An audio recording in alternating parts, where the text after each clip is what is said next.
J'ai dû rajouter une virgule. Ah oui, Ici ou d'accord, là, ouais, ça. donc c'était vraiment, oui, et moi j'ai cru que c'était vraiment, je ne l'ai pas relu, tu vois, donc, C'est pas du logo, c'est mal aussi. mm. Là aussi, les logos sont pas passés. Merde. Bon, on va faire le PDF, c'est pas grave. Ah oui, ils Télécharger. se sont vraiment pas, c'est Ah, pas, ils si, arrivent ça, ici. ils arrivent. Non, ça va se Ah. mettre, ouais.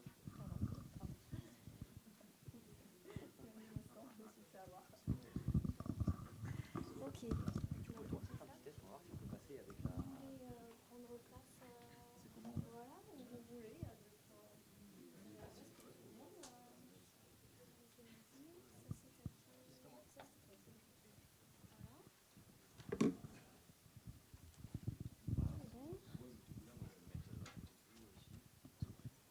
voilà, donc dernière installation du plateau. On est presque bon pour cette troisième et dernière journée des conférences Millésime Bio. Merci beaucoup de votre présence ce matin. Et donc, on va commencer cette journée par une conférence sur biodynamie, les meilleurs labels environnementaux. Donc, cette conférence sera animée par Willy Kieser, qui est auteur et Bonjour. journaliste et spécialiste de la biodynamie.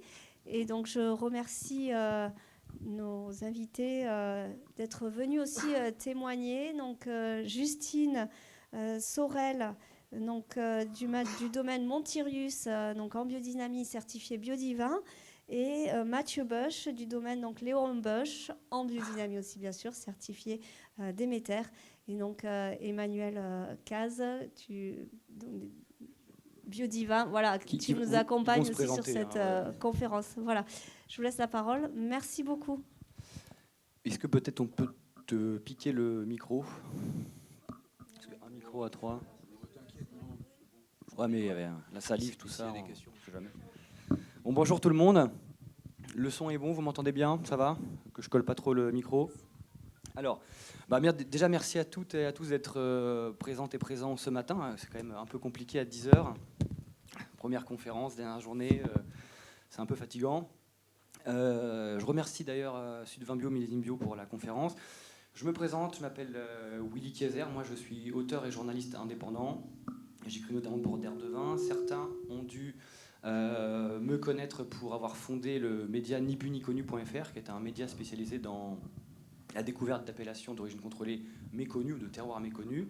Ça fait maintenant quelques années que je suis de près l'agroécologie dans le secteur viticole, et forcément, avec la biodynamie, il y a pas mal de sujets, d'où le titre de cette conférence, Bio-du-6 Dynamie, les meilleurs labels environnementaux. Alors, avant de commencer, aujourd'hui, on ne va pas parler de bouse de corne, de préparation, on va parler vraiment cahier des charges, philosophie, valeurs, et vous allez voir qu'on va réussir très facilement à répondre à la question du titre de la conférence. J'aimerais laisser la parole déjà aux vigneronnes et vignerons qui sont là pour qu'ils se présentent en 2 petites minutes. Justine, si tu veux bien te présenter toi et ton domaine. Allez, bonjour. Du coup, Justine Sorel, donc moi je suis la 6e génération de vignerons donc, sur notre domaine familial. Et donc nous on est sur Vaqueras et Gigondas, donc vallée du Rhône Sud. On fait à peu près 100-150 000 bouteilles. Et donc moi je suis revenue sur le domaine parce qu'en fait donc mes parents sont dans la biodynamie depuis 1996. Donc ça a été un des pionniers dans la vallée du Rhône Sud. Et donc du coup, moi je suis tombée dedans depuis que je suis petite, donc la biodynamie pour moi c'est normal. Voilà.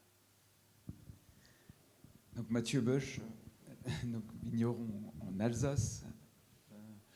Moi je suis arrivé à la bio donc le domaine aussi un domaine historique depuis 1640 on est vigneron et d'autres choses et donc mes parents étaient déjà très intéressés en soignant en homéopathie depuis que quasiment je suis né. Mais c'est vrai qu'une des craintes de mon père, c'était toujours la qualité des vins bio. Il disait, voilà, la technique, la bio, pourquoi pas, mais la qualité. Et donc quand je suis arrivé sur le domaine, après quelques stages et des expériences chez des vignerons bio, biodynamie, on a essayé sur 1 hectare en 99 de la bio, et puis la qualité des vins nous a convaincus. Et en 2000, on a basculé tout le domaine en bio. Et après, il y a eu ce côté un peu à se dire, mais en bio, on nous a punis, on a beaucoup moins d'outils qu'en conventionnel, beaucoup moins de solutions. Et donc c'est vrai que grâce à une grosse dynamique en Alsace qui a été lancée en 97 par Jean Schetzel, vigneron et formateur, il y avait des formations en Alsace très rapidement sur la biodynamie. Et donc j'ai fait la formation en 2001 et on a enchaîné sur la biodynamie. Merci. Emmanuel, si tu veux te présenter. Oui, donc bonjour, Emmanuel Caz. Donc moi je suis ancien vigneron bio et biodynamie aussi, donc membre de Biodivin pendant de nombreuses années. Et maintenant j'interviens justement pour Biodivin pour tout ce qui est accueil des nouveaux membres et le suivi des audits et justement des contrôles, voilà, pour l'ensemble des adhérents. Merci à vous trois. Je vous présente le sommaire de cette conférence, si ça veut bien charger. Ça ne veut pas charger. Hop là, excusez-moi. Les aléas du direct.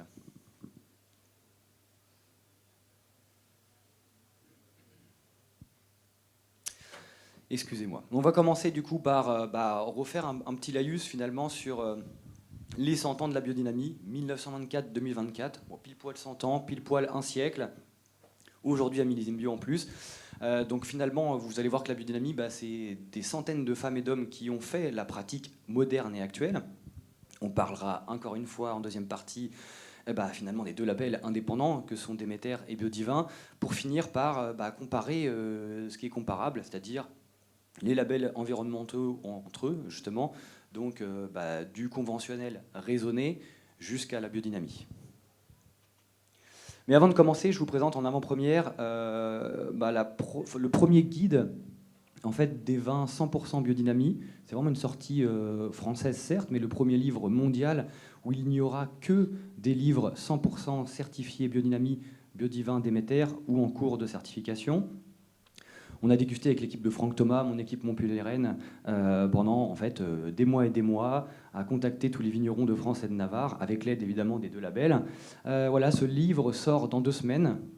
Je fais un petit peu de pub quand même, si vous voulez aller voir votre libraire, du plus petit au plus gros, pour acheter ce guide qui sortira aux alentours du 15 février.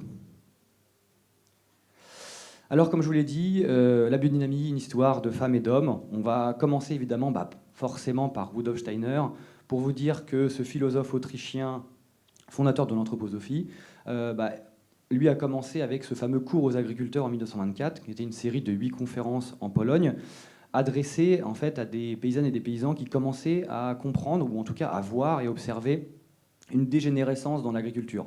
Quand on parle de dégénérescence, c'était déjà l'arrivée des engrais minéraux solubles, les fameux procédés Haber-Bosch, donc les engrais azotés que vous connaissez aujourd'hui, et surtout les problématiques de sélection variétale avec tout simplement des semences déjà sélectionnées. Juste pour terminer sur Steiner, on lui associe la biodynamie. Il a juste fondé, entre guillemets, le mouvement, les idées. Il n'a jamais prononcé le mot biodynamie, et dans le cours aux agriculteurs, il n'y a jamais eu ce mot biodynamie. C'est un mot valise, une réunification de 2 courants, la partie organique, sur vraiment les sols, et une partie, on va dire, dynamique, avec d'autres personnes qui étaient beaucoup plus intéressées sur la partie, tout simplement, relation avec la Lune et astres et cosmos. Ces 2 courants se sont réunis dans les années 30-40 pour former le mot valise biodynamie. Mais la biodynamie, c'est surtout, en fait, comme je vous l'ai dit, des femmes et des hommes qui ont testé, qui ont pratiqué, qui ont observé et qui ont fait des retours. Je présente le premier, qui est entre guillemets un disciple de Steiner, qui est Ehrenfried Pfeiffer, je ne sais pas si je le prononce très bien, qui est un chimiste allemand célèbre au début du XXe siècle, qui a lui travaillé sur le compostage des déchets urbains. Le compost a été entre guillemets inventé par cette personne, et aujourd'hui, depuis le 1er janvier 2024, le compostage des déchets urbains est obligatoire pour les ménages français en France. Ce qui est quand même vraiment impressionnant d'avoir une pratique inventée par entre guillemets, un biodynamiste qui est aujourd'hui inscrite dans la loi. Deuxième personnalité, on va dire, importante pour la biodynamie, c'est Alex Podolinsky, qui lui, en fait, a travaillé sur les préparations biodynamiques que l'on connaît aujourd'hui, notamment la bouse de corne, en Australie, sur les grands espaces, pour tout simplement la calibrer et voir ce qui fonctionnait au niveau des doses. Et je pense que Mathieu a des choses à nous raconter sur cette personnalité. Voilà, est-ce que tu peux nous raconter comment il a testé dans les grands espaces australiens les préparations? Oui, c'est vrai que la problématique australienne n'est pas forcément la problématique européenne sur des petites surfaces, quoi. Donc, c'est vrai qu'en Australie, c'est tout de suite 1000-2000 hectares qu'il faut traiter. Et donc, lui, sa recherche, elle a vraiment été dans la qualité des préparations et essayer d'optimiser l'effet des préparations. Parce que c'est vrai que c'est des matières, donc les préparations, bon, c'est vrai qu'on avait dit qu'on ne parlerait pas trop de préparation, mais c'est vrai que c'est des choses très très sensibles, hein. Une préparation 500 au silice ou au bouse de corne, vous la mettez à côté d'un coffret électrique et c'est fini, il n'y a plus d'efficacité. Donc lui, il a vraiment beaucoup travaillé sur les qualités, l'humidité, et pour essayer qu'un passage soit vraiment très efficace, parce que eux, quand ils font un passage, c'est pas 1 heure ou 2, quoi. C'est tout de suite une grosse... voilà. Et donc ça a donné l'impulsion vers la famille Masson aussi, hein, qui s'est beaucoup inspiré du travail d'Alex Podonitsky. Et là, on est dans les années 60-70, donc déjà il y a plus de 50 ans. Et ensuite, on va dire une dernière personne parmi tant d'autres qui est très importante pour la biodynamie, c'est la fameuse Maria Thun et ses travaux sur l'influence de la Lune, qui a créé d'ailleurs le calendrier des semis, qui est un calendrier d'ailleurs aujourd'hui utilisé dans toute l'agriculture, peu importe le secteur, et pas que dans la biodynamie. En bio, en conventionnel, en raisonné, c'est utilisé. Est-ce que d'ailleurs, Justine, tu peux nous en toucher 2 mots sur Maria Thun, sur ses premiers essais? Oui, du coup, Maria Thun, elle a fait plein d'essais. En fait, elle a planté des radis tous les jours. Donc, en fait, chez elle, en fait, bon, maintenant, elle est morte, mais donc il y a ses enfants et ses petits-enfants. Donc, il y a des grands cahiers où elle répertoriait tous les jours ce qu'elle voyait. Elle semait tous les jours, elle récoltait tous les jours pour voir quel jour c'est mieux que le radis, il faut le planter ce jour-là. Et elle a fait ça sur plein de légumes. Et en fait, donc, moi, par exemple, j'ai un potager. Et donc, par exemple, ma salade, je la cueille toujours en jour feuille. Parce qu'en fait, du coup, en la mettant au frigo, elle va rester beaucoup plus belle, plus longtemps. Vous faites la même chose, vous la cueillez pareil et en jour, on va dire, racine. Mais votre salade, elle va se faner très, très rapidement. Donc, les maraîchers, en fait, le savent et donc jouent avec. Et pareil, petite anecdote, parce que on utilise, nous, pour le vin, toujours pour rappeler en fait au vin que c'est du raisin. Donc, on fait toujours nos assemblages, nos mises en bouteille en jour fruits ou fleurs, pour vraiment rappeler ce côté-là. Et moi, voilà, j'ai toujours vu faire ça comme ça, parce qu'en fait, on l'a toujours fait et ça me paraissait logique. Et puis, on avait des beaux résultats, on a des beaux raisins, nos vignes vont bien. Et ça fait 4 ans que j'ai découvert l'apiculture. Et donc, j'ai des ruches, pas beaucoup, j'en ai 5. Et en fait, donc, un voisin apiculteur m'a expliqué, j'ai suivi son protocole, comment prendre soin des abeilles. Et en fait, j'étais équipée, j'avais des gants, voilà, il fallait enfumer. Il y avait tout un cérémonial. Mais en fait, quand j'ai rencontré une dame qui faisait de l'apiculture en biodynamie depuis ses 19 ans, maintenant elle a 70 ans. Et en fait, elle m'a parlé du calendrier biodynamique comme moi, je l'utilise sur les vignes. J'ai fait non, c'est pas possible. Et donc maintenant, je vais voir nos ruches. Et en fait, on y va uniquement les jours fruits et fleurs, parce qu'en fait, la ruche est vers l'extérieur, donc du coup vers la lumière. Donc on peut aller les voir. J'y vais sans équipement. Et en fait, c'est le bon moment, parce qu'en fait, on travaille ensemble. Et je n'y vais pas les jours racines ou pointillés. Et en fait, ces jours-là, j'ai essayé et en fait, je me suis fait piquer. Donc ça veut dire que les abeilles, je veux dire, elles ne connaissent pas le calendrier, mais en tout cas, elles ressentent l'énergie que les planètes autour, la Lune, a l'influence sur nous. Nous, on ne le ressent pas, mais les abeilles le savent. Et donc, sur la vigne, sur le vin qui est quand même de l'eau, du coup, ça se ressent aussi. Bon, faut mieux le tester sur une salade verte achetée à Biocoop le matin que sur des ruches, hein, donc... Rendez-vous demain au marché pour tester sur vos salades. Merci en tout cas. Et enfin, pour terminer, encore une fois, quelques personnalités importantes et surtout quelques organisations qui ont fondé la biodynamie moderne. François Boucher, dans les années 70, qui a commencé à travailler avec ses premiers essais dans les vignes en termes de pratiques biodynamiques. Le fameux Pierre Masson et puis aujourd'hui son fils Vincent Masson de Biodynamie Service qui ont pendant des années observé, testé les préparations, qui sont d'ailleurs aujourd'hui des préparateurs entre guillemets agréés de préparation biodynamique, à la fois de la 500 jusqu'aux tisanes. Et puis enfin des organisations comme le MABD, Mouvement Agriculture Biodynamique, Soins de la Terre, Biodynamie Recherche, et enfin, peut-être même le plus important pour aujourd'hui, Déméter et Biodivin et leur cahier des charges. D'accord. Et d'ailleurs, en termes d'organisation, Mathieu, on avait discuté. Est-ce que tu peux nous parler un peu des liens entre toutes ces organisations et Déméter ou même Biodivin? Déméter, oui, c'est vrai qu'on l'imagine du côté de la France, mais c'est vrai que c'est mondial. Et c'est une organisation qui, depuis 1997, il y a Déméter International qui va regrouper les différentes fédérations donc, nationales et qui en fait régit les règles communes, un peu comme l'Europe pourrait faire des lois. Et donc on a Déméter International qui va avoir le cahier des charges le moins strict, mais qui doit concerner tous les pays. Et chaque pays peut être plus restrictif que le cahier des charges de Déméter International. Et donc la France, c'est vrai qu'on est, je pense, le pays ou un des pays les plus stricts au niveau du cahier des charges de Déméter. Et concernant justement ces organisations, il me semble que chez vous, Biodivin, chaque membre adhérent au syndicat doit adhérer également au MABD, c'est bien ça? Ok. Oui. Vous pouvez nous raconter en 2 petites minutes comment fonctionnent ces organisations, en quoi elles vous aident au quotidien, peut-être sur la recherche Le MABD, après Emmanuel, tu compléteras, c'est vraiment de prends le micro.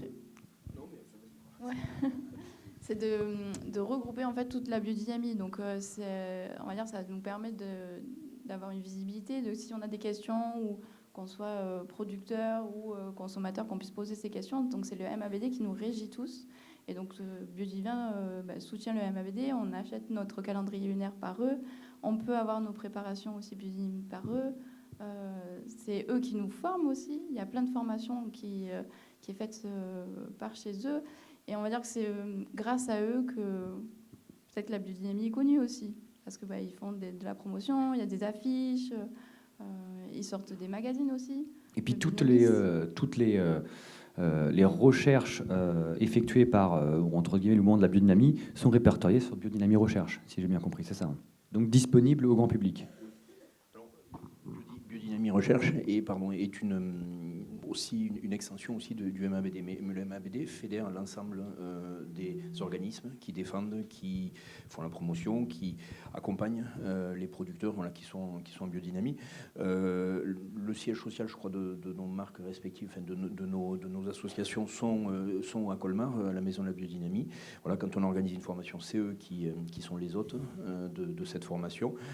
C'est vraiment l'organisme fédérateur aujourd'hui pour nous tous et qui est la source d'information. Aujourd'hui, si vous voulez avoir des informations sur la biodynamie, vous avez la liste des formateurs, la liste des conseillers, la liste de tous les endroits où vous pouvez acheter du matériel, des préparations. Enfin voilà, c'est la marque ombrelle, en haut du chapiteau. Voilà. Okay. Merci. Et enfin, date importante finalement, en 1982, l'État français, la France, reconnaît la biodynamie comme étant une pratique de l'agriculture biologique, soit 3 ans avant le premier cahier des charges officiel de l'agriculture biologique en France, qui date de 1985. Donc tout ça pour résumer et vous dire que finalement, ce mouvement général, global de la biodynamie a quasiment influencé toutes les pratiques bio européennes et même dans le monde. C'est quand même assez important de le signaler. D'accord ? Et donc pour découler sur les 2 fameux labels, Déméter et Biodivin, je vais laisser la parole du coup aux 2 vignerons et vigneronnes pour présenter leurs labels respectifs. Mathieu, si tu veux commencer par Déméter. Voilà, donc Déméter, comme c'est écrit, c'est vrai que ça s'est enchaîné avec les conférences, les travaux, donc dans les années 20-30, donc en Allemagne. Et ensuite, avec la guerre, il y a eu aussi la Deuxième Guerre mondiale. Beaucoup d'Allemands sont allés aux États-Unis, donc Pfeiffer, entre autres, hein, donc, qui ont essaimé après dans le monde entier. C'est vrai que j'ai déjà expliqué un petit peu le label. C'est vrai qu'on fonctionne alors au niveau France. On a l'association, donc c'est un syndicat. On a donc des certificateurs, on a des commissions donc qui sont de professionnels, donc différentes commissions qui vont travailler, parce que c'est vrai qu'on peut peut-être voir la biodynamie comme quelque chose de figé, alors qu'il y a vraiment une évolution constante. Aussi des questions qui se sont posées, parce que par exemple la commission vinification, elle n'existe que depuis 2014, donc c'est pas si vieux, quoi. Je crois qu'on en parle dans la slide d'après. Voilà. Mais voilà, tout ça pour résumer ce que disait Mathieu. Voilà, Déméter sous forme associative sous forme de coopérative en 1928, 1932 sous forme associative, en France 1979 une association. Et du coup, c'est là où tu vas pouvoir nous aider. Comment ça fonctionne justement le lien entre Déméter France et les autres fédérations internationales? Donc, un pays, un vote, c'est ça, hein? Il y a un vote, voilà, chaque État a une voix. Donc, et c'est vrai que après, c'est un petit peu de la politique, hein, parce que forcément, les États du Nord, la Suède ou le Danemark, ils n'ont pas de vin, par exemple. Et puis, voilà, la question du vin, ils ne sont pas forcément très... Voilà, donc il va y avoir un petit peu des alliances. Et donc, pour essayer de trouver des solutions qui sont... Voilà, parce que, voilà, il peut y avoir des filtrations, des choses comme ça qui sont vues par un pays comme quelque chose de trop interventionniste, hein, et par d'autres tout à fait cohérent. Et donc c'est vrai que c'est pas évident de trouver des pratiques communes à la biodynamie, quoi. C'est tout un travail et ça évolue en permanence. Merci. Et concernant Biodivin, le siège est également à Colmar comme pour Déméter. Est-ce que Justine, tu peux nous présenter ton syndicat ? Oui, donc c'est un syndicat de vignerons international. Donc ça certifie, on va dire, c'est un regroupement de vignerons en biodynamie. Donc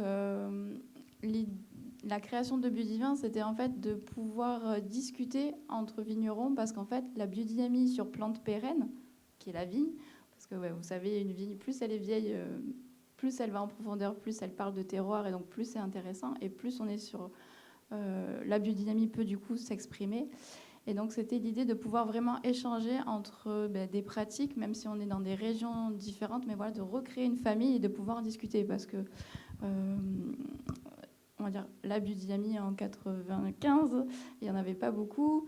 Et mes parents, quand ils sont rentrés dans le syndicat en 96, ils étaient 10, 12, 15, Emmanuel. Voilà, vous n'étiez pas beaucoup. Et c'était vraiment l'idée de créer une famille d'échanges et de pouvoir, en fait, entre les expérimentations de chacun, de pouvoir évoluer.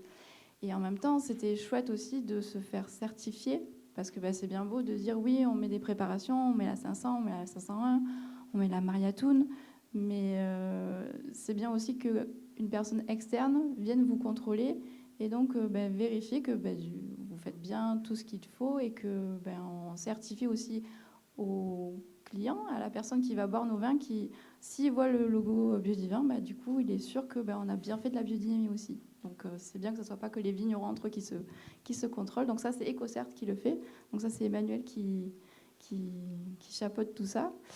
Et le but du jeu, c'est d'être parrainé, en fait. Donc, dans chaque région, il y a des parrains. Donc, ça permet, en fait, aux jeunes entrants de pouvoir revenir, en fait, vers leurs parrains et donc du coup d'avoir on va dire d'échanger toujours et c'est la slide d'après, donc encore une fois je vous coupe la parole. Là, pour conclure cette slide, aujourd'hui voilà, Déméter environ 740 domaines certifiés ou en cours de certification, Biodivin 215 aux dernières nouvelles. Donc voilà, en France, on peut se dire, en France et à l'international, parce que Biodivin, c'est aussi quelques domaines à l'international, pas loin de 1000 domaines viticoles.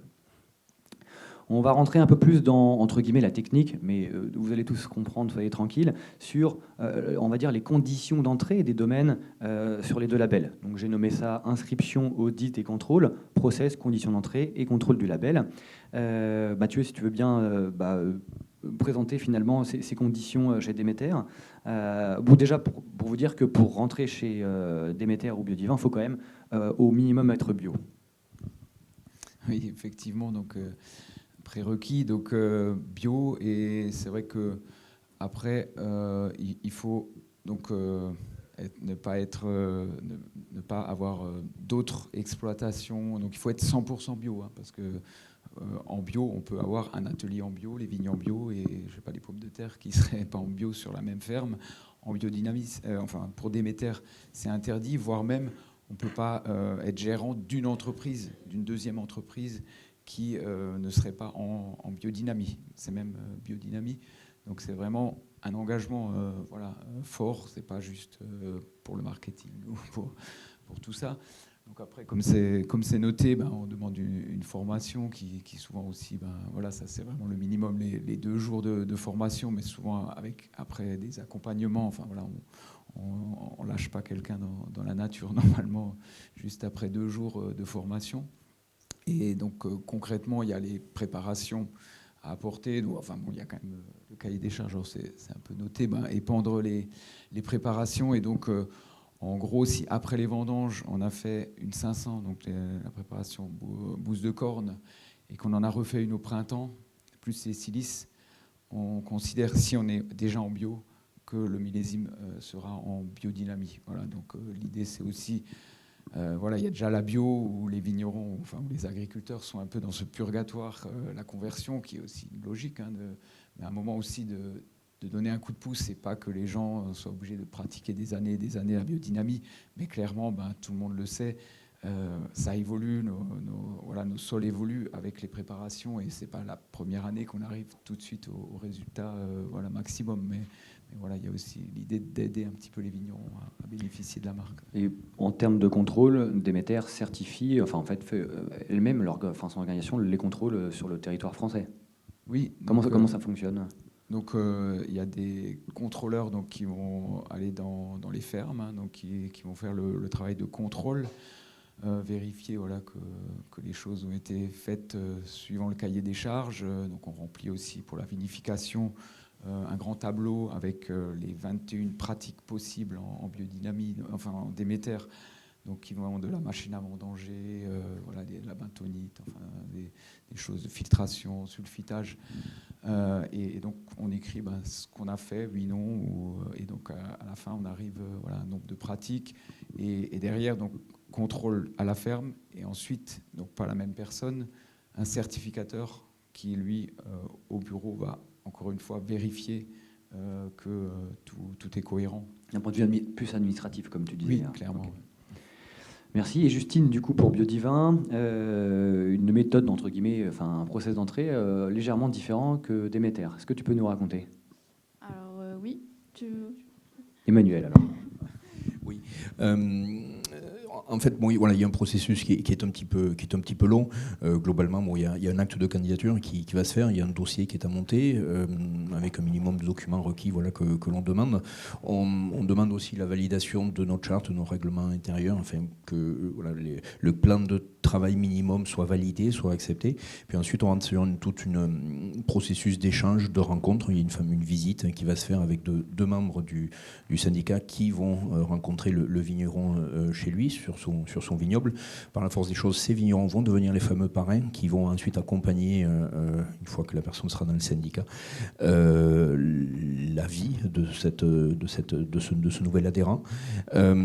Et ensuite, on termine par une session d'admission qui a lieu souvent à la fin du printemps, au début de l'été, où on va représenter l'ensemble des dossiers, le compte-rendu de la visite et une dégustation qui, non pas pour juger la qualité du vin, mais plutôt pour voir si l'on reconnaît le vigneron à travers la présentation qui a été faite et dans ses bouteilles. Voilà. L'idée, c'est d'avoir une vision globale de la personne, de ce qu'il fait et évidemment comment ça s'exprime sur ses bouteilles. Et donc à partir de là, donc nous aussi, on a fait une levée de cotisation et ensuite on va rentrer dans une certification, un contrôle, un audit qui pour nous se fait aujourd'hui par EcoCert depuis très longtemps, mais on va aussi évoluer avec d'autres organismes certificateurs, puisqu'on a certains de nos adhérents se font contrôler par d'autres certificateurs. Voilà. Et une question, comment se passe, au niveau des contrôles par EcoCert, c'est combien de fois par an? Alors, nous, c'est une fois par an aujourd'hui. En général, c'est sur le dernier trimestre, donc post-vendange. Donc, comme ça, on peut valider l'application de préparat donc, pendant les 12 mois précédents, les intrants qui ont été utilisés pendant les vinifications. Et aujourd'hui, on a aussi un contrôle qui se fait sur les sociétés partenaires qui ont une activité de négoce.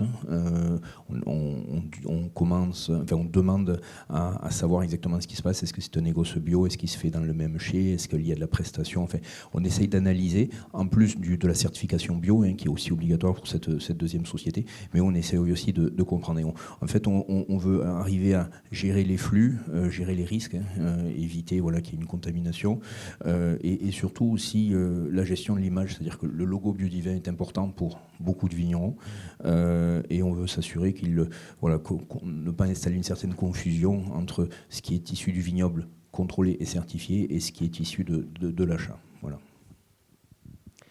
Merci à vous en tout cas. On va rentrer un peu plus dans le détail maintenant. Biodynamie, les meilleurs labels environnementaux.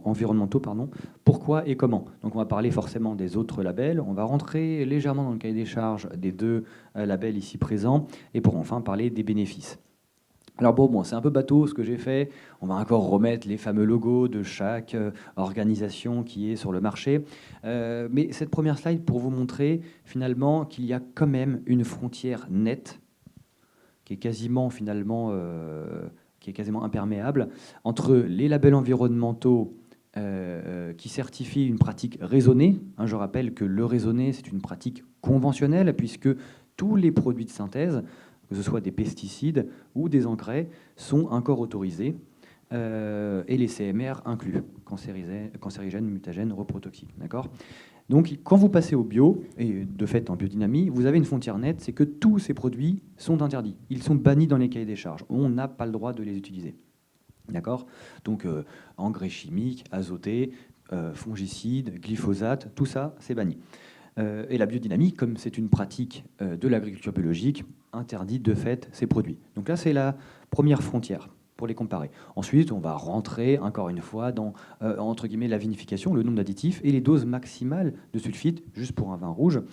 Comme vous le voyez, en conventionnel raisonné certifié, le nombre d'additifs et d'auxiliaires œnologiques utilisés sont au-delà de 80. D'accord ? Ce sont les règles simples de l'OIV, l'Organisation internationale de la vigne et du vin, un peu l'ONU du vin. Alors qu'en bio, on passe à une cinquantaine. Je crois que c'est vraiment 50 en plus. Alors qu'en biodynamie, on est, comme l'a dit Mathieu tout à l'heure, à une vingtaine d'intrants œnologiques, de pratiques autorisées. Et chez Biodivin, on le verra juste après, on n'est pas sur une interdiction, mais on est sur une justification. De fait, on intervient moins au chai. D'accord ? Vite fait, un point sur les sulfites, les doses maximales autorisées. En conventionnel raisonné, certifié, 150 mg pour un rouge, en bio 100 mg, et pour la biodynamie, entre 70 et 80. Ce qu'on se disait hier avec les deux protagonistes, ce sont des doses maximales, d'accord ? Même la villageoise, en bas des étals au supermarché, il n'y a jamais 150 mg de sulfite à l'intérieur d'une bouteille. Ok ? Et enfin, maintenant, on va parler du cahier des charges. Donc, on va commencer encore une fois par Déméter.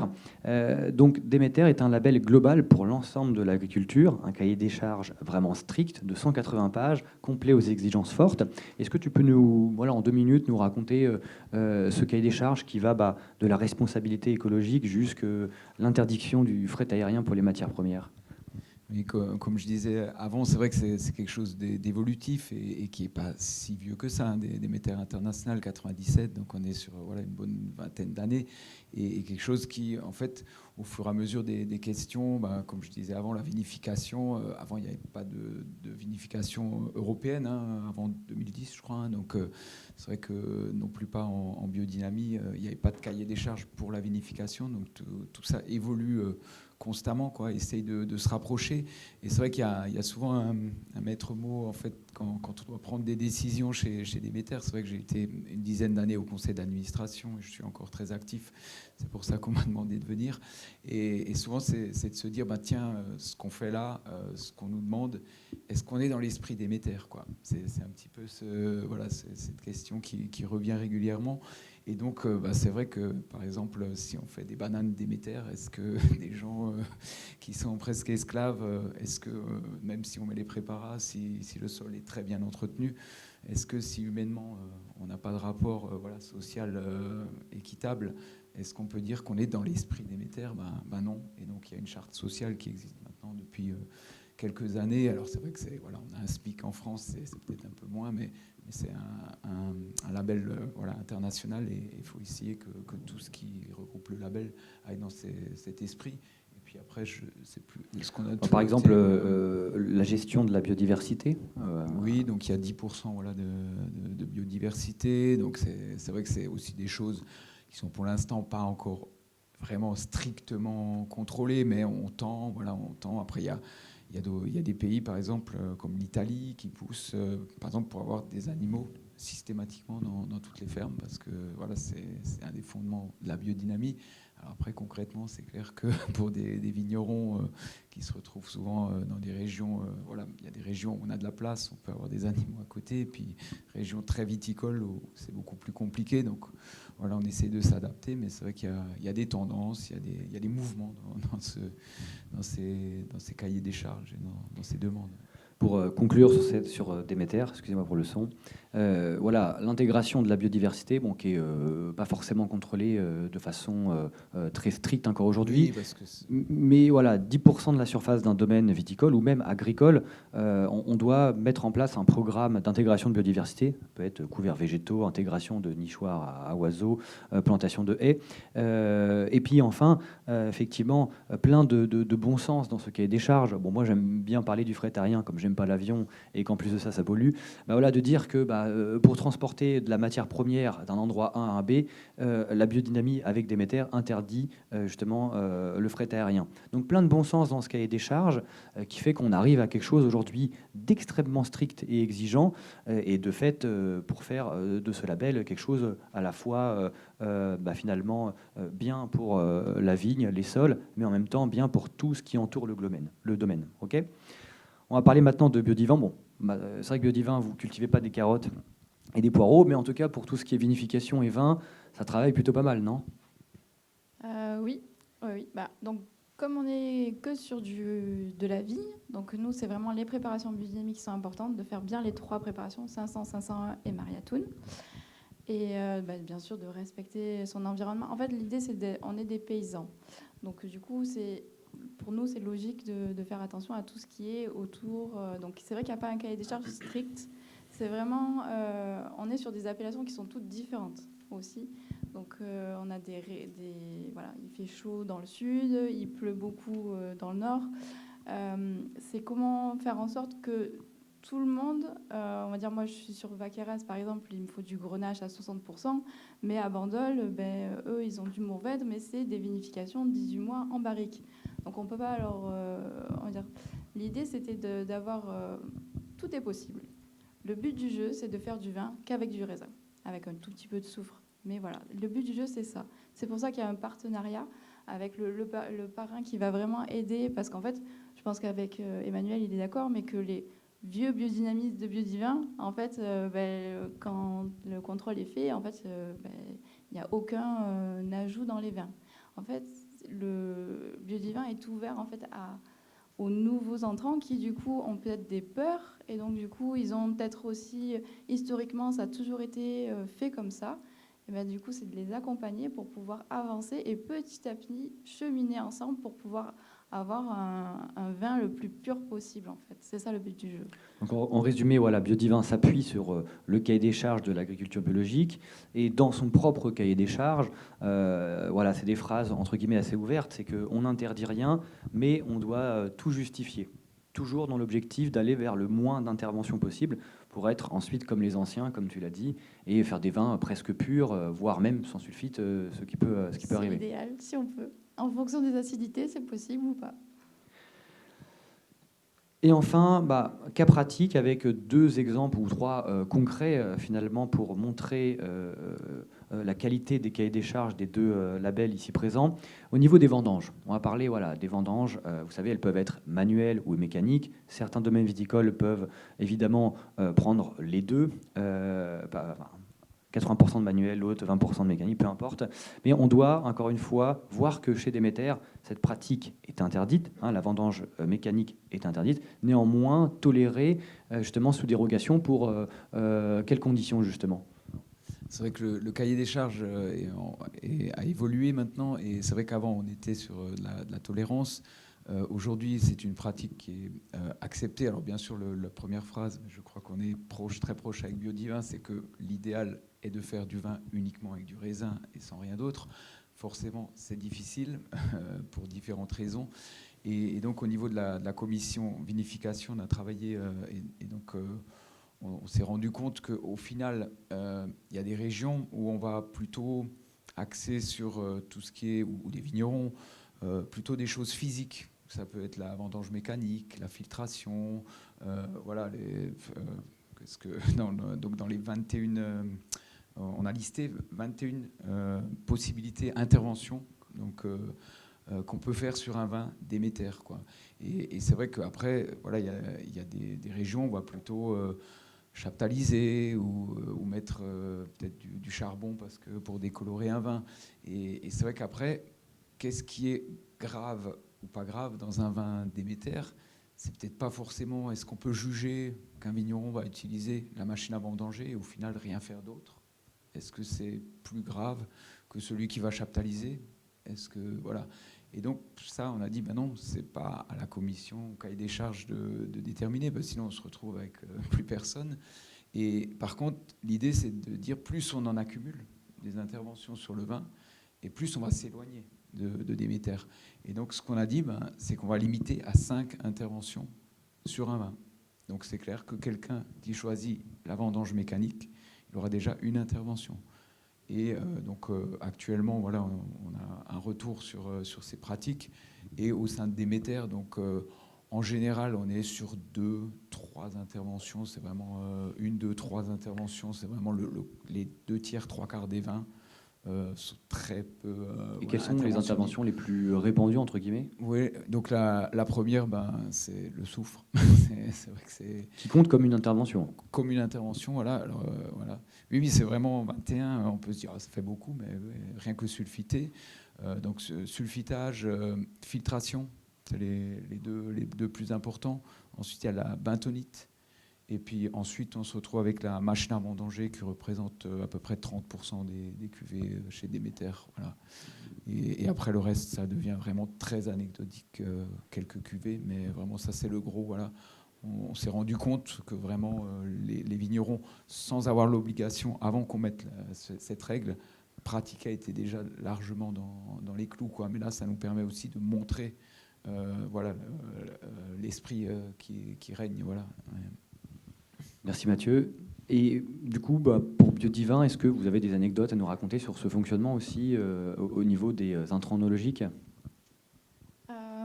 Déjà sur les vendanges, parce que finalement c'est le top départ. Si on ramasse, en fait, c'est pour tout le monde pareil, on a besoin de ramasser un raisin qui est mûr juste au bon moment.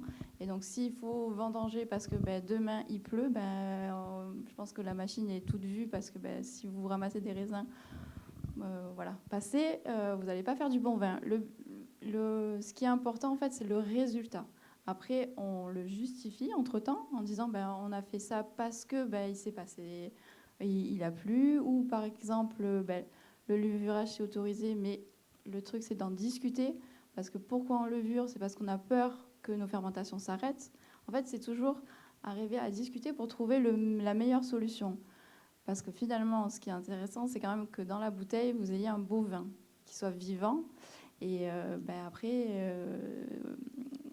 il y a plusieurs façons. Après, on peut levurer en achetant des levures. Et si on discute peut-être avec son parrain, on peut se dire que finalement, on peut faire des pieds de cuve en allant chercher des petits raisins qui restent dans la vigne pour relancer en fait sa fermentation. Et ça, c'est naturel, donc c'est pas un ajout. En fait, c'est comment utiliser tout ce qu'on a dans le raisin pour pouvoir faire du vin. Normalement, on n'a rien besoin d'acheter. On a tout sur la souche. Et du coup, comment se passe, entre guillemets, ce contrôle? Il y a le cahier de la vinification, certes, mais il y a un auditeur qui vient, c'est ça exactement? Oui, c'est ça. On a aujourd'hui notre auditeur EcoCert qui reprend l'ensemble des pratiques qui ont été faites. Donc toutes ces pratiques sont listées. Déjà, il y a un acte déclaratif. Le vigneron le mentionne en préparant son audit, donc collecte des informations, la liste de ses intrants, les factures, tout ce genre de choses. Le contrôleur vient les valider. Et ensuite, donc on a de l'analyse de ce dossier aujourd'hui. Mais c'est vrai qu'en quelques chiffres, on le voit aujourd'hui, on a 2 ou 3% de nos vignerons qui sont très interventionnistes, donc sont souvent des gens qui viennent de rentrer dans un syndicat, donc ils sont dans un processus, ça remarche, oui, pardon, qui sont dans un processus de on va changer de micro. Oui. Donc ils sont dans un processus de conversion, donc on voit voilà, ce cheminement qui se fait, et puis peu à peu, c'est vrai que de moins en moins de produits sont utilisés, évidemment le soufre qu'on va en trouver le plus souvent, des levures, alors quand on va parler de crément, quand on va parler de vin doux, voilà, il y a des situations un petit peu compliquées, mais c'est vrai que chacune de ces choix sont motivés, sont expliqués. On les accepte, on va dire on les tolère, mais si ce sont toujours les mêmes arguments et que c'est reproduit d'année après année, c'est là où ça commence à poser un problème. Voilà. Donc, dans l'objectif, encore une fois, de diminuer ces interventions. Et surtout d'éviter toute systématie dans le traitement, voilà, ce genre de choses. On le voit, certains avaient toujours recours aux mêmes produits, et petit à petit, voilà, ces pratiques s'arrêtent, enfin, se réduisent et s'arrêtent à la fin. Voilà. Comme vous le voyez, des labels stricts lors de la culture de la vigne, des labels stricts aussi dans les cahiers des charges et dans le fonctionnement et la philosophie de ces cahiers des charges. Mais finalement, pour quel bénéfice? On entend toujours parler, ouais, les sols sont plus vivants en biodynamie, mais est-ce que vous pouvez nous raconter un peu, voilà, vous, quels sont vos points de vue, à la fois sur la biodynamie en général en termes de bénéfices et au domaine? Justine, si tu veux commencer. Nous, ce qu'on a remarqué, par exemple, sur... on va prendre 2022. Donc chez nous, je rappelle, Vallée du Rhône Sud, on n'a pas eu d'eau du mois d'avril jusqu'au vendange. Donc nous, on n'irrigue pas parce que pour nous, l'eau, c'est bien pour le potager, pour les céréales. Mais voilà, la vigne étant pérenne, elle peut descendre en profondeur, chercher tout ce qu'elle a besoin. Sachant qu'une vigne, en fait, à peu près chaque année, l'enracinement en fait, descend d'1 mètre par an. Donc nous, on a des vignes qui ont 60, 70 ans, donc même si ce n'est pas 1 mètre, mais elles sont au moins à 40, 50 mètres en profondeur. Donc ça veut dire qu'il y a de l'eau, ça veut dire qu'il y a de quoi manger si le sol est vivant. Et si la vigne, on ne lui a pas donné à manger et que du coup, les racines remontent, et donc elle dépendrait plus de la météo. Donc nous, pas d'eau, donc on est un petit peu stressés. Et en fait, nous, les rendements en fait, ont été diminués par nos appellations, parce qu'ils se sont dit, il fait trop chaud, donc du coup, on va réduire pour être sûr que... personne n'achète des raisins ailleurs. Et en fait, on a demandé une dérogation pour dire que nous, on avait des beaux raisins et on avait du jus dans nos raisins. Et en fait, ils sont venus contrôler et ils ont dit, on ne sait pas ce que vous faites, mais ça marche. Donc voilà, c'est pour dire que la biodynamie, en fait, c'est essayer de faire en sorte que la vigne, elle a été plantée là, ben, c'est de faire en sorte qu'elle se sente bien là où elle est. Merci. Donc, bénéfice apporté sur la gestion entre guillemets hydrique, les vignes arrivent à capter l'eau en profondeur. Ok. Mathieu? Oui, donc je pense déjà en prérequis, parce que c'est vrai que souvent on a le prisme des préparats, mais on oublie de le dire, c'est quand même d'abord d'être un bon agronome, un bon paysan. Et je pense que voilà, un mauvais paysan qui irait labourer à n'importe quel moment, qui va pas prendre voilà, aujourd'hui les engrais verts. Enfin, il y a plein de techniques qui ne sont pas des techniques biodynamiques, mais qui sont mises en œuvre par les biodynamiciens. Et je pense que la première chose, c'est d'abord d'avoir voilà, une culture saine et qui aille dans le bon sens. Et une fois qu'on a optimisé, on va dire, tous ces leviers-là, pour moi, la biodynamie, c'est un outil pour aller encore un petit peu plus loin. Et c'est vraiment...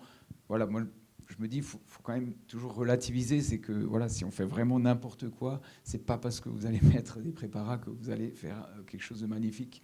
Ça ira pas, quoi. Si on casse la jambe, on peut prendre des granules, mais l'homéopathie va pas vous sauver. Mais par contre, c'est qu'à un moment, quand on touche le plafond de verre, parce qu'on aura tout optimisé, bah, je pense que les préparats, on peut aller encore au-delà.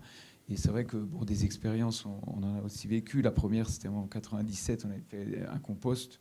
avait mis les préparats sur un tas, l'autre tas, on n'avait pas mis les préparats, mais c'était impressionnant la différence, alors qu'on se dit, mais on met quelques boules de rien du tout de plantes, et on avait un an après un compost magnifique d'un côté, de l'autre côté encore des résidus de fumier, hein, donc c'était impressionnant. Et une autre anecdote qui nous est arrivée, c'était on a été grêlé en 2001, donc sévèrement, les experts sont venus, donc on avait mis de la valériane. Les experts ne savaient pas qu'on était en biodynamie, hein, voilà. À la fin du tour des vignes, on s'est dit, mais qu'est-ce que vous avez fait? C'est pas possible. Vos vignes, elles ont au moins 1 semaine, voire 2 semaines d'avance. Elles ont repoussé beaucoup plus vite que normal. Qu'est-ce que vous avez fait? Et donc très surpris en disant, la seule chose qu'on a fait de différent, c'est d'avoir mis quelques millilitres de valériane. En plus, c'était des gens, voilà, des coopérateurs. Donc là, c'est pas des gens qui... Parce que des fois, quand on est sur son domaine, on peut aussi s'auto-convaincre que j'ai fait une silice, maintenant ma vie ne va mieux. Mais moi, j'ai un collègue qui n'est pas en biodynamie, qui me dit des fois, tu as fait une silice, là, je le vois. Je dis, ouais, effectivement. Il voit les feuilles qui se relèvent. Voilà, il y a vraiment des choses. Et en tout cas, pour moi, j'estime que voilà, on met un peu plus d'énergie dans les vignes. C'est vrai que souvent, les vignerons, un des freins de la biodynamie, c'est de dire, voilà, je suis en bio, j'ai déjà beaucoup plus de boulot. Je vais encore rajouter une couche, remettre encore des préparations. Mais pour moi, il faut vraiment voir la biodynamie comme un investissement. C'est que normalement, le temps qu'on va passer à faire les préparats, ça doit être du temps qu'on gagne derrière, que ce soit en vinification, en palissage, voilà, peut-être moins de casse. Et voilà, donc c'est le mot pour moi, c'est l'investissement. Finalement, une somme de détails qui fait qu'on est plus dans les vignes, on est plus dans l'observation, on touche moins, on intervient moins. Pour au final, je ne sais pas si vous l'avez vu, une étude Ecovitisol et de l'INRA de Dijon, qui est toujours en cours d'ailleurs dans tous les vignobles français, où on a observé que les interactions microbes, je crois que c'est bactéries, champignons dans les sols en biodynamie, sont 40 ou 50 fois plus nombreuses qu'en bio et qu'en conventionnel. Donc ça prouve que déjà, entre guillemets, la biodynamie fonctionne. Et surtout, vous dire que la biodynamie, et même avant la biodynamie, c'était Steiner qui le disait, c'est le retour à un organisme agricole global. En gros, une ferme, d'accord, avec dedans ces paysannes et ces paysans pour essayer de tout comprendre, pour cultiver des aliments sains, nutritifs pour les êtres vivants, notamment pour les êtres humains.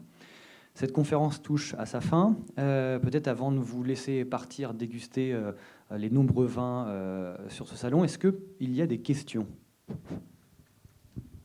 Ne soyez pas timide.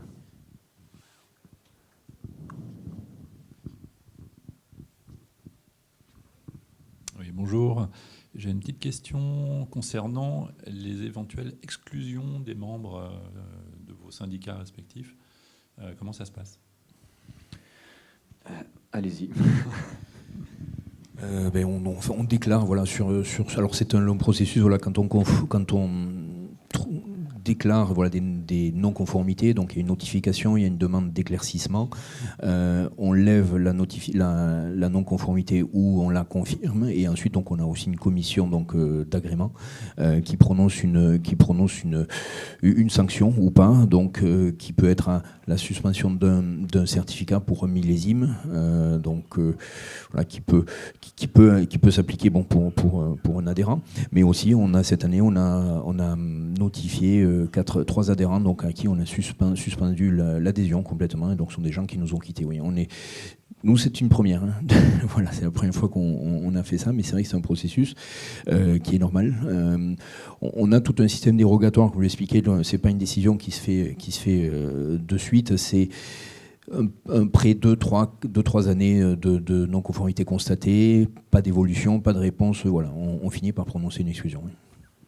Mathieu, tu as peut-être eu une anecdote, sans citer de domaine, mais...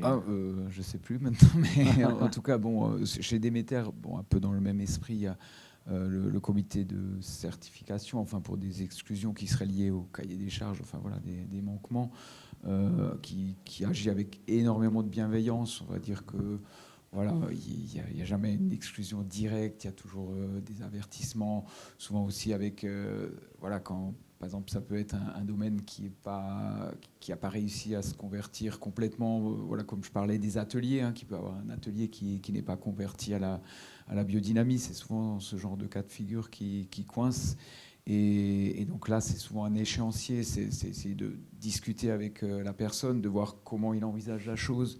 Et vraiment, voilà, je pense que le comité de certification n'est pas là pour punir, pour exclure les gens, c'est vraiment plus pour essayer de trouver des solutions ensemble. Mais c'est vrai qu'à un moment, des fois, voilà, au bout de 5 ans, 7 ans, qu'on relance, qu'on redonne des chances, à un moment, oui, ça peut arriver qu'une personne se fasse exclure, mais franchement, il n'y a pas une personne par an qui se fait exclure. Voilà, c'est extrêmement rare. Hein, ouais. Il nous reste le temps pour une dernière question. Le micro arrive, le micro arrive. Bonjour. Pour être certifié en biodynamie, sommes-nous obligés d'être certifiés EcoCert? Est-ce qu'on peut être certifié Bureau Veritas? Et si ce n'est pas le cas, est-ce qu'il faut faire les 3 ans si on change de certificateur? Alors, comme le disait tout à l'heure Mathieu ou Emmanuel, Écossaire, Bureau Veritas et d'autres sont des organismes juste de contrôle mandatés par justement soit le ministère de l'Agriculture pour l'agriculture bio, soit par les 2 labels qu'il y a ici. Et concernant les durées de période, ça dépend... Ça dépend de la situation, mais de toute façon, votre domaine doit être bio. Et à partir du moment où il rentre dans une conversion bio vis-à-vis de l'agence bio, enfin de l'unitaire français, voilà, cette conversion s'applique, que ce soit avec un opérateur ou avec un autre. Si vous changez d'opérateur en cours de route, la conversion continue, donc ce processus ne s'arrête pas. Et ensuite, Déméter comme nous avons une période de conversion qui est appliquée en plus selon les situations, selon le jugement, voilà, la visite, l'implication, l'arrière, enfin l'histoire vis-à-vis de la biodynamie. On a des passerelles entre Déméter et Biodivin où nous, des gens qui viennent de Déméter, qui ont été certifiés, peuvent accéder à la certification Biodivin assez rapidement aussi. Voilà, disons qu'il y a quand même des échanges entre nous et la reconnaissance mutuelle, voilà, du travail et de la certification. Voilà. Et ensuite, tous les organismes sont habilités. Pour nous, pour ce qui est Biodivin, le contrôle aujourd'hui Biodivin, donc en plus du contrôle bio, se fait uniquement par EcoCert, mais c'est en phase de changer. Voilà. Merci. Ouais, en tout cas, pour Déméter, il n'y a pas de souci. Vous pouvez être certifié par n'importe qui, puisqu'après, il y a un contrôle supplémentaire de la part de Déméter, quoi. Après, c'est vrai que peut-être juste la petite particularité au niveau, voilà, c'est vrai qu'on n'en a pas parlé, mais Biodivin, voilà, les préparations du compost doivent être mises à un moment avec un compost de bouse Mariatoun, alors que chez Déméter, on peut le mettre soit par le compost, soit par une 500 préparée. Donc on amène aussi ces préparations, soit par une Mariatoun. Donc on est libre, quoi, dans sa pratique. Ouais. Merci en tout cas, c'est clair. Merci en tout cas d'être venu. Si vous avez des questions, vous pouvez peut-être justement rester 5 minutes après pour parler avec nos vigneronnes qui sont ici. Et on vous libère. Bonne fin de salon et puis à bientôt. Merci.